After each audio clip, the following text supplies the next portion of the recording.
আসসালামু আলাইকুম। তো চলো আজকে আমরা শুরু করব কেমিস্ট্রি চ্যাপ্টার 3 পদার্থের গঠন নিয়ে।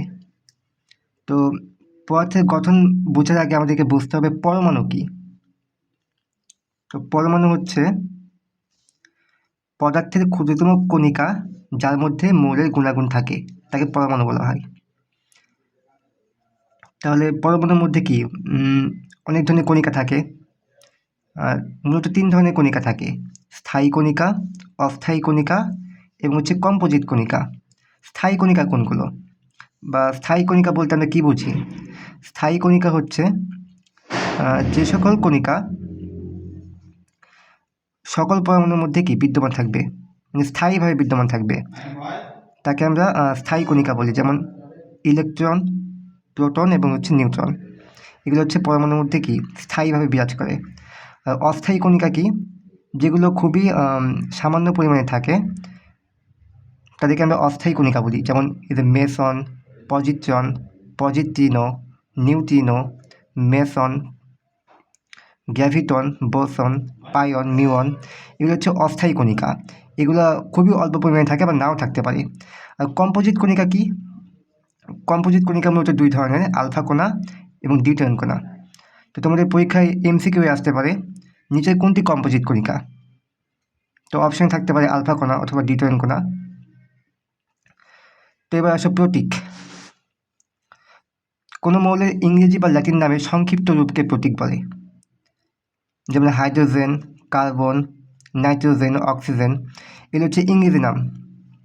আবার কিছু কিছু মৌলের প্রতীক ল্যাটিন নাম থেকেও নেওয়া হয়েছে, আবার কিছু কিছু মৌলের প্রতীক আরবি নাম থেকেও নেওয়া হয়েছে। তো ল্যাটিন নামগুলো কোনগুলো? যে সোডিয়াম,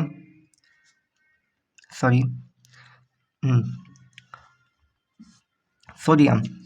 তো সোডিয়ামের ল্যাটিন নাম কি? ন্যাট্রিয়াম, যার কারণে এখানে Na আমরা লিখব। আবার পটাশিয়াম, পটাশিয়ামের ল্যাটিন নাম হচ্ছে ক্যালিয়াম, যার কারণে এখানে কে লিখলাম আমরা। আর লেডের ল্যাটিন নাম হচ্ছে প্লাম্বাম, অর্থাৎ পিবি। আবার কিছু কিছু আরবি আছে: বোরন, জার্মেনিয়াম। সংকেত, অণুর লিখিত রূপকে সংকেত বলে। যেমন S8, এটা হচ্ছে সালফার, সালফার মৌল যার মধ্যে কি 8টা পরমাণু বিদ্যমান।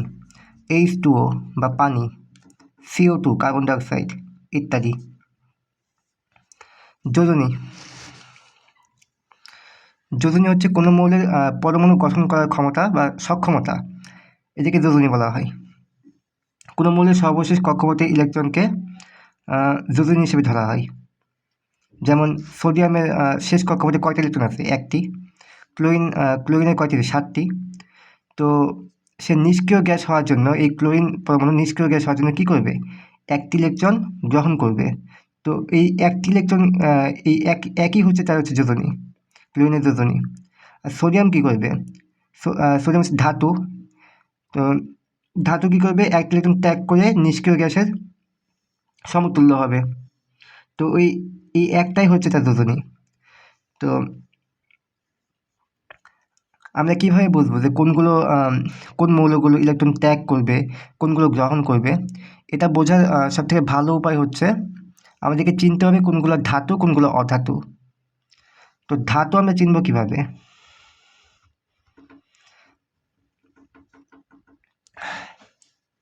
যে সকল মৌলের নামের শেষে আম এবং জাম থাকবে, নামের শেষে কি থাকবে? আম এবং জাম। যেমন সোডিয়াম, ম্যাগনেসিয়াম, অ্যালুমিনিয়াম, এগুলো হচ্ছে ধাতু। এবং ধাতুর ধর্ম কি? ধাতুর ধর্ম হচ্ছে ইলেকট্রন ত্যাগ করা। আর অধাতুর ধর্ম কি? অধাতু হচ্ছে ইলেকট্রন গ্রহণ করে, ইলেকট্রন গ্রহণ করে। তো এই সকল ধর্মকে কাজে লাগিয়ে আমরা জানতে পারবো যে কোনগুলো কোন মৌলের যোজনী কত, এগুলো বের করতে পারবো ইজিলি। তারপর দেখো ইলেকট্রন। ইলেকট্রন হচ্ছে পরমাণুর মূল কণিকা, যার আধান নেগেটিভ, তাকে ইলেকট্রন বলে। একে ই দ্বারা প্রকাশ করা হয়। প্রোটন কি? পরমাণুর মূল কণিকার যার আধান হচ্ছে পজিটিভ তাকে প্রোটন বলে। আর নিউটন হচ্ছে কি? যার আধান শূন্য বা নিরপেক্ষ তাকে নিউটন বলা হয়। তো ইলেকট্রন, প্রোটন, নিউটন সম্পর্কে আমরা জানবো যে ইলেকট্রন কোথায় থাকে, প্রোটন কোথায় থাকে এবং নিউটন কোথায় থাকে। আমরা আস্তে আস্তে সবই পড়ব। তো এবার আসো, এই ছকটা একটু মনে রাখতে হবে। এই যে ইলেকট্রনকে ই দ্বারা প্রকাশ করা হয়, প্রোটনকে পি দ্বারা প্রকাশ করা হয়, নিউটনকে এন দ্বারা প্রকাশ করা হয়। ইলেকট্রনের প্রকৃত চার্জ বা প্রকৃত আধান কি? প্রোটনের প্রকৃত আধান কি? আর নিউটনের প্রকৃত আধান কি? এগুলো একটু মনে রাখতে হবে। তো ইলেকট্রনের প্রকৃত আধান বা চার্জ হচ্ছে -1.60 গুণ 10⁻⁻19 কুলম্ব। প্রোটন ওই একই, শুধু প্লাস হবে, +1.60 ইন্টু 10⁻⁻19 কুলম্ব। আর নিউটনের তো কোনো চার্জ নাই, চার্জ নিরপেক্ষ, তাই নিউটন হচ্ছে 0।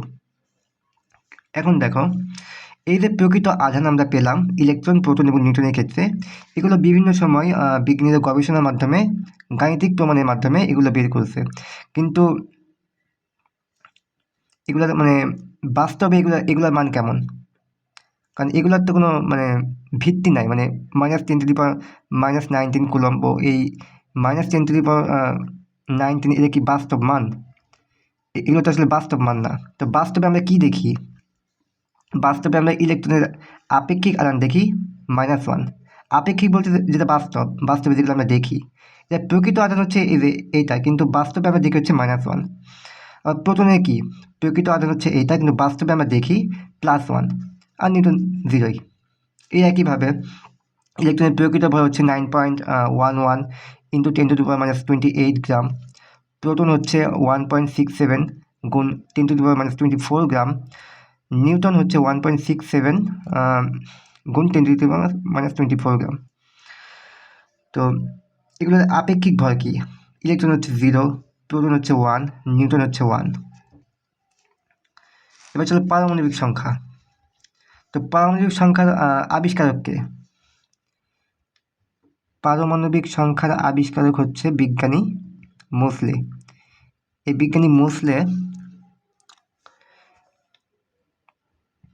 বিজ্ঞানী মোসলে এই পারমাণবিক সংখ্যা পদ্ধতি চালু করে। তো পারমাণবিক সংখ্যা কি? কোনো মৌলের নিউক্লিয়াসে উপস্থিত প্রোটনের সংখ্যাকে ওই মৌলের পারমাণবিক সংখ্যা বলে। পারমাণবিক সংখ্যা কী দ্বারা প্রকাশ করা হয়? জেড দ্বারা প্রকাশ করা হয়। ভর সংখ্যা, পরমাণুতে উপস্থিত প্রোটন ও নিউট্রনের সংখ্যার যে যোগফল তাকেই ভর সংখ্যা বলা হয়। ভর সংখ্যার অপর নাম হচ্ছে নিউক্লিয়ন সংখ্যা। এখানে দেখো 1 থেকে 20 পর্যন্ত বিভিন্ন মৌলের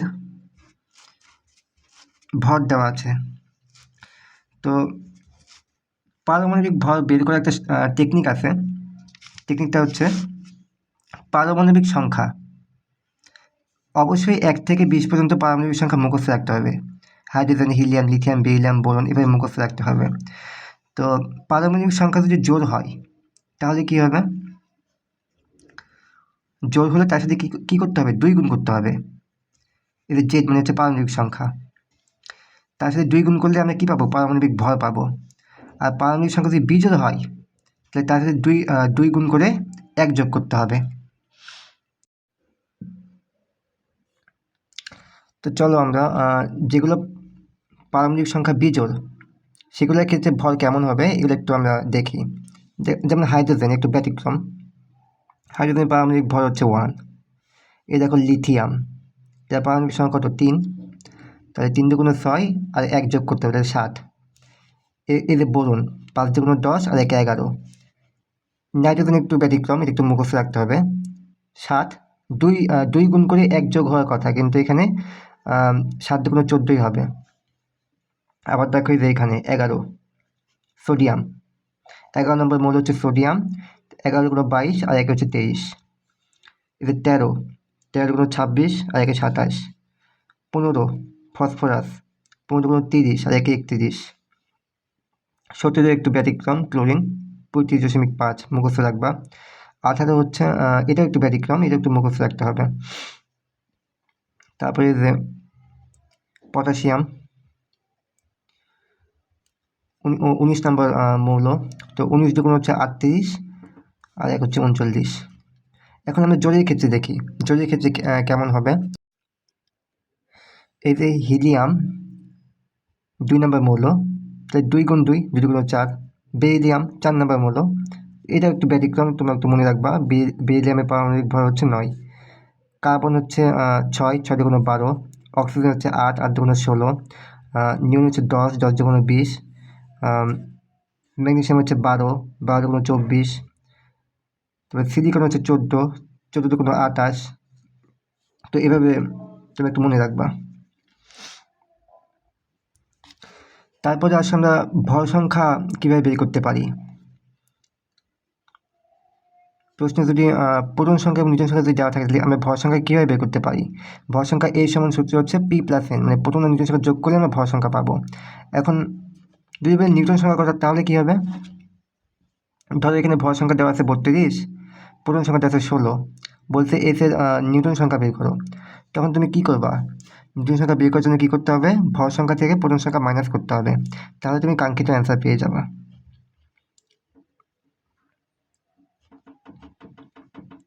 তো আজকে এই পর্যন্তই থাক, দেখা হবে পরবর্তী ভিডিওতে। আসসালামু আলাইকুম।